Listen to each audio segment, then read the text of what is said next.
talk you through expanding or factorising difference of two squares. This is a special type of quadratic, and it's easier once you actually see what we mean by it.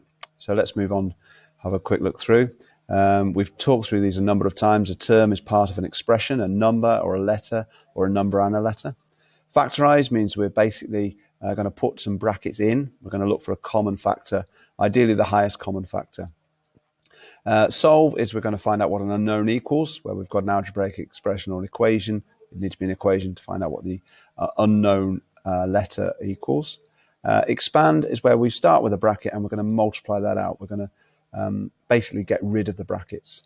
And a quadratic is an expression with a squared term in it, and which is what we're looking at today. But we're looking at a special one, and we're looking at this type of quadratic where what we call it is a difference of two squares.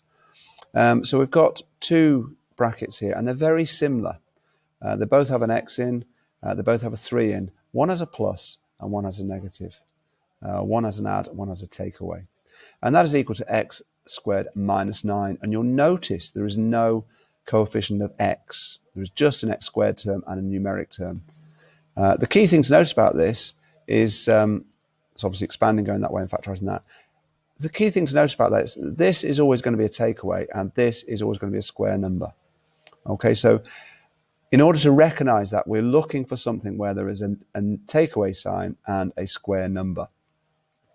Could come in this form as well. Again, we have got our takeaway sign there and our square number there. And obviously x squared is also a square number. So we've got two squares, our 9, which is a square number, and our x squared. And we've got a takeaway, so it's difference of two squares. This is what it kind of looks like in A and B form, if you like. And we're replacing the A with, say, an X and the B with another number. But let's have a look at the practice. That's the easiest way to see how it works. So we've got an example here. We've got x squared minus 16. Both numbers are square. There's my x squared and there's my 16 squared. My 16, which is a square number. So if I'm going to factorise that, it's going to look like this. X plus 4, x minus 4. Pause the video and have a go at this one here. Okay, I'm hoping that when you've written down an answer for this one, you've got x plus 5, x minus 5. Now, if you've written x minus 5, x plus 5, that's also correct. It doesn't matter the order of the plus and the minus when we're multiplying. There's one example. Here's another example. It may be written the other way around. Does that make any difference? Not really, except when you come to write it out, remember that it's the x is the x squared. So the x is going to be the one with a negative sign. So it's going to look like this: 5 plus x, 5 minus x. 5 times 5 is 25. Here's one for you to try. Pause the video and have a go. Okay, you should have had a go at this one, and hopefully you've got 4 plus x and 4 minus x. Again, you may have got 4 minus x, 4 plus x. That would be fine. We also may get something that looks like these two. Now, these look straight away a little bit more complicated. This is not a square number. This is a square number. This is not a square number. This is a square number. So what we're going to do? Well, what we're going to do is quite simple. We're going to have a look at this one, and we're going to take a common factor out of it. My common factor here is 3. So what I'm going to end up with taking the 3 out, and I've got x squared minus 16. If I divide both of these by 3, I get x squared minus 16.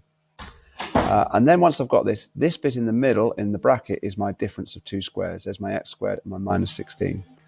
And so I can separate that out into two brackets like that. And the 3, you'll notice, goes in the middle. Have a look at this one. What's the common factor? The highest common factor with 4 in 100. And then you should be able to get something similar to what we've got here. Stop the video and have a go.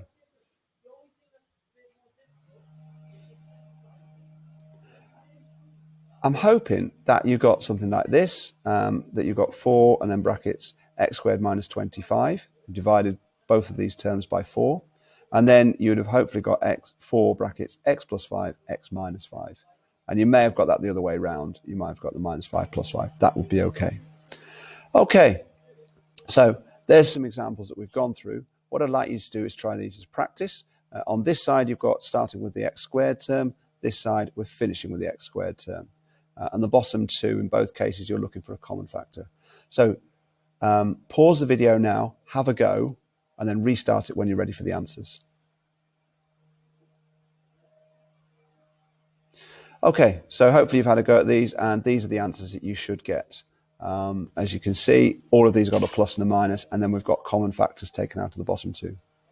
There is a task on Hegarty Maths very similar to this, so go away and try that one now. Thanks for watching.